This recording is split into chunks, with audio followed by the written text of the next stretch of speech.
set up there.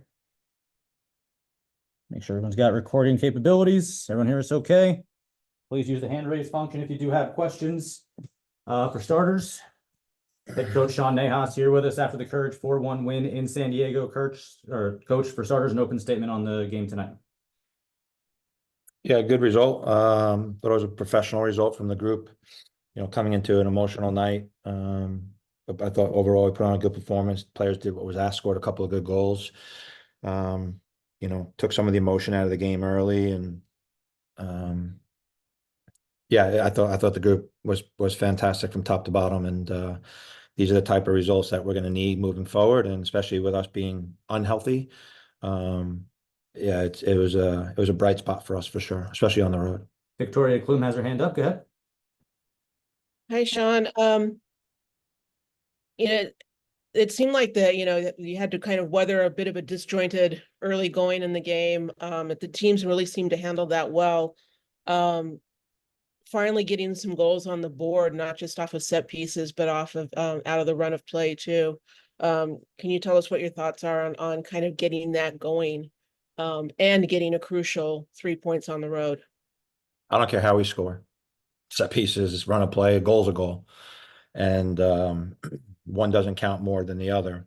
I think overall, I think anytime you come on the road, you sort of the first 10 minutes you're always going to be on your heels and let the game settle in. And then once we got a hold of the ball and started doing our thing, we found really good spaces. I felt we were a little bit careless in our possession sometime and the lack of detail. But yeah, I think overall, once we settled in, we really dictated the game a little bit.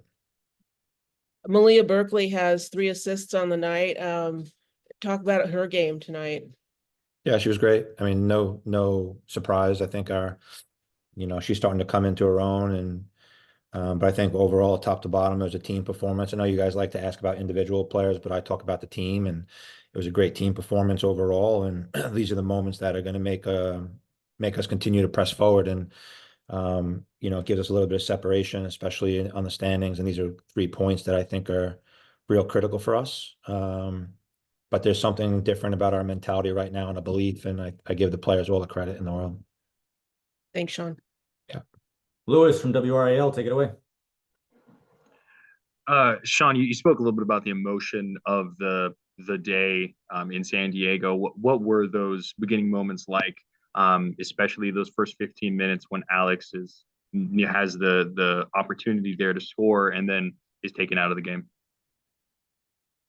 I mean, it wasn't anything that we didn't expect. I think, from a fan perspective, it would have been great for her to score. I didn't care that she didn't, but look, I'll speak on Alex. I think, she deserves a ton of credit and all the accolades that she gets and recognition she gets because of who she is, but also what she's done for the game and how she's had a voice in creating a platform. And I told my players in the locker room that when she comes out in the 13th minute, that my expectations are, and we will stand and we will clap and we will support her. And because she's laid the foundation for these players to have this future. And she's done it with her voice. She did it effortlessly. She did it without care. She always stood true to herself.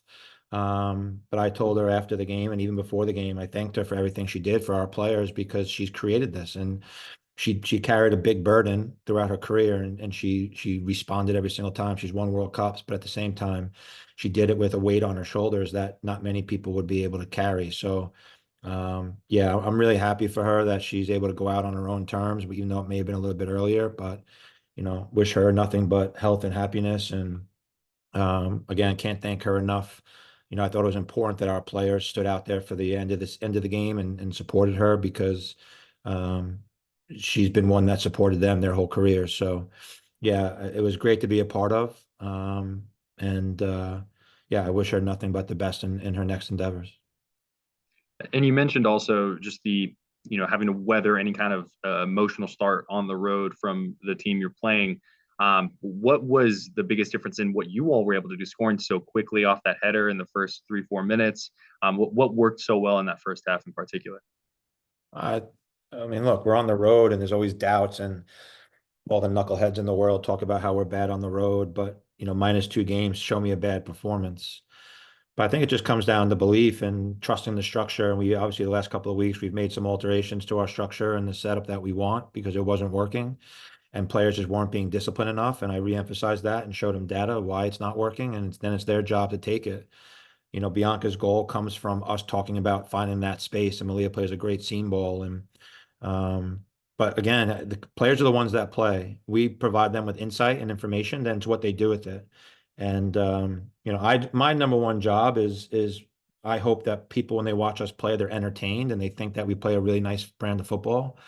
And it's enjoyable and it's something that they want to be a part of. And I think whether you like what we do, don't like what we do, whatever, I don't care about that. I just want to make sure that when we're done, that we leave the game in a better place too, just like those before us did. And yeah, like I said, I was really proud of the players for executing the game plan to a T, and this is what happens when you do that. Thank you, Sean. Nicholas, writing for nccourage.com. Go ahead. Hey, Sean, Danny surpassed 10,000 career NWSL minutes tonight. We've seen her play in a couple of different roles this season, both, left back, center back, and her normal midfield role. What has her ability to step up in those different positions meant to the team this season? And what have you thought of her performances in all those different roles? Well, that's why we brought her here. I mean, she's basically a Swiss Army knife. And, you know, when we moved her to left back, it's because of the way we play our left back and the position that she takes up. So there was a familiar space with her. Playing her in the 6 today, that's her natural spot. Maybe she likes to play as an 8 a little bit, but, you know, she filled in for room. And, you know, that's important. We feel we have a really excellent midfield group, top to bottom. And Riley's not even here. Manaka's not here. Rumi's injured or dealing with some knocks.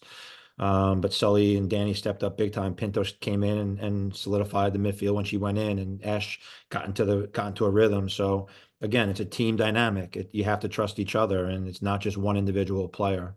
But Danny, when we've asked her to do it, she's done it without worry and has stepped in and filled in holes that were important for us. And yeah, she's a big part of what we do. And the best is that I see her smiling when she plays, and that's all I care about. Thanks, Sean. Yeah. Last call for any questions from anybody. All right, we got a flight to catch. Sean, thank you very much. Thanks. Is anyone coming in here? They were trying to. Is anyone using that channel? No. All right, thank you, everybody. We do have a flight to catch. Appreciate Thanks, you all Jake. being with us, and we'll chat to you soon. Quick turnaround for Friday. Thanks, Jake. Travel safe. Thanks.